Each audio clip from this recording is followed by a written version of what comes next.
For the past several years, the peaceful Sikh community has been plagued with acts of violence committed by two warring criminal syndicates. These acts of violence began with fistfights and sword attacks at the Sikh parade in Yuba City in 2018 and have escalated to shooting, beginning with the shooting at a wedding party in September of 2021 here in Yuba City. Since then, these syndicates have been involved in an additional 10 shootings, and 11 men total have been shot.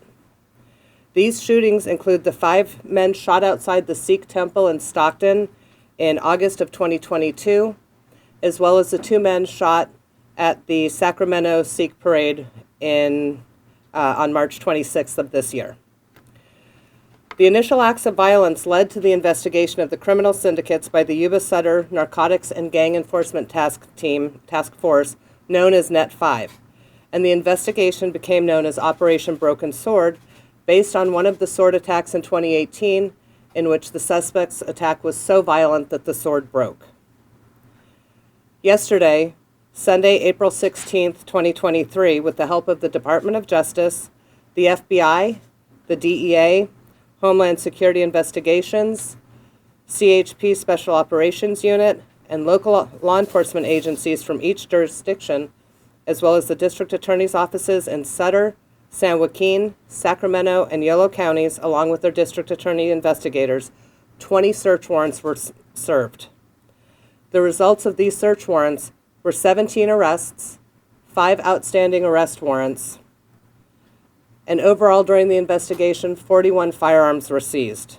Those firearms include AR-15s, AK-47s, handguns, and at least 1 machine gun. So far we have 2 arrested for the attempted murder at the wedding party here in Yuba City in September of 2021, and 1 for possession of child pornography and possession of an assault weapon. 5 men were arrested for attempted murder and conspiracy regarding a shooting that occurred in Woodland in December of 2022. Notably, the 2 top men who have yellow marks next to their names are fugitives wanted for murder in India. They are currently being held without bail. The lower left box, labeled San Joaquin, shows 2 men and some firearms. They were stopped on their way to Manteca. As a result of our investigation, they were on their way to Manteca to commit a homicide. And those are the 3 firearms that were seized, and that did include a fully automatic weapon, which is under the law a machine gun. The Sacramento box shows the men arrested in connection with the Sacramento Sikh Temple parade shooting that occurred in March. Law enforcement was able to stop 2 vehicles prior to them arriving at the parade and arrested 7 men at that time. In their vehicles were 4 handguns and 2 assault weapons with large capacity magazines. While a shooting did occur at the temple, we were able to stop a mass casualty incident. If those weapons had gotten into the parade, it could have been a bloodbath. Because of this operation, future gun violence, future crime, future harm has been prevented. Any day when we do just one of those things is a good day for public safety.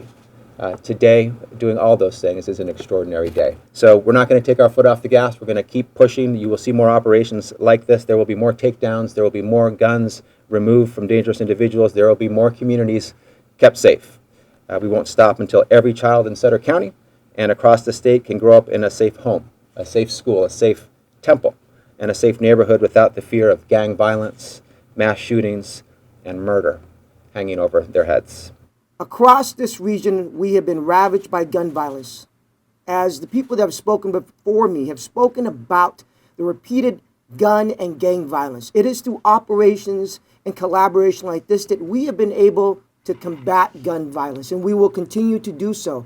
Because whether you live in Sacramento, whether you live in Sutter County, whether you live in downtown or down on the farm, whether or not you are law enforcement or just an average day citizen, whether or not you were born in this country or you came to this country, we all deserve the right to be safe, especially from gun violence. And it is through these continuing efforts and collaboration that we have been able to do so.